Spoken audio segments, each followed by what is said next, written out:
It was Eid day. The children had decided to play together in the park.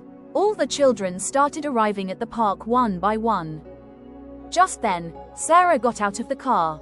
She was wearing new clothes. Farzana and Rahana saw her and ran towards her. Sarah said proudly, "Farzana, look. My clothes are new but yours are old." Hearing this, Farzana started crying and went to her mother.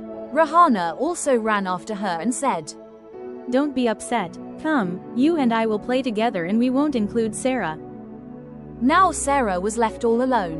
She didn't know what to do. Can you tell what her mistake was? Dear children, Allah does not like those who are proud. We will be waiting for your answers in the comment box below.